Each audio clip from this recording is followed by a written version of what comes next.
Please don't forget to subscribe Mufti Muhammad Online for more Islamic videos.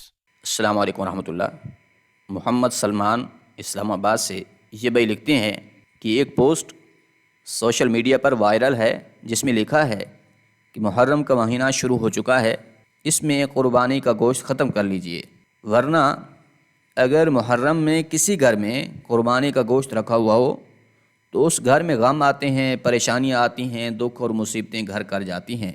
تو لہٰذا اس حوالے سے رہنمائی کریں کہ اس بات میں کتنا سچائی ہے اور اس کا شرعی حکم کیا ہے۔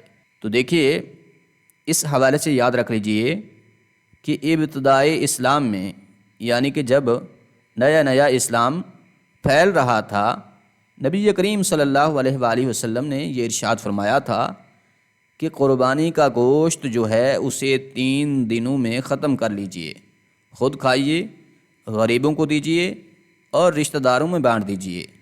3 دن میں قربانی کا گوشت ختم کر لیجئے۔ اس کے بعد پھر ایک وقت ایسا آیا، حضور نبی رحمت صلی اللہ علیہ وآلہ وسلم نے ارشاد فرمایا کہ قربانی کا گوشت خود کھاؤ، صدقہ کرو، اور اگر ذخیرہ کرنا چاہو تو ذخیرہ بھی کر سکتے ہو۔ اب اس حدیث مبارکہ کے ضمن میں محدثین کرام نے کہا ہے کہ وہ حکم باقی نہیں رہا کہ جس میں یہ کہا گیا تھا کہ گوشت کو 3 دنوں میں ہی ختم کرنا ہے، بلکہ اس سے زیادہ دنوں تک بھی آپ قربانی کا گوشت رکھ سکتے ہیں، اور پھر اس گوشت کا کھانا استعمال کرنا بالکل جائز ہے۔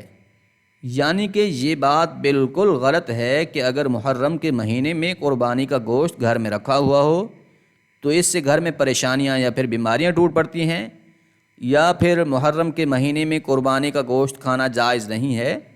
ایسا شریعت میں کچھ بھی نہیں کہا گیا۔ محرم کے مہینے میں بھی قربانی کا گوشت کھانا شرعاً بالکل جائز اور درست ہے، اس میں کسی قسم کی کوئی ممانعت نہیں ہے۔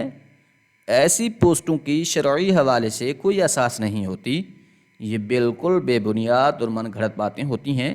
ایز اے قوم ہمارا عالمیہ یہ ہے کہ ایسی باتیں عوام میں بہت جلد مشہور ہو جاتی ہیں، لیکن ان کا شریعت میں کوئی وجود نہیں ہوتا۔ لہٰذا سال کے کسی بھی مہینے میں یا پھر کسی بھی دن میں قربانی کا گوشت گھر میں رکھنا اور اس کا استعمال کرنا بالکل جائز ہے۔ اس کی وجہ سے پریشان ہونے کی بالکل بھی ضرورت نہیں ہے۔ امید ہے بات سمجھ آ گئی ہوگی۔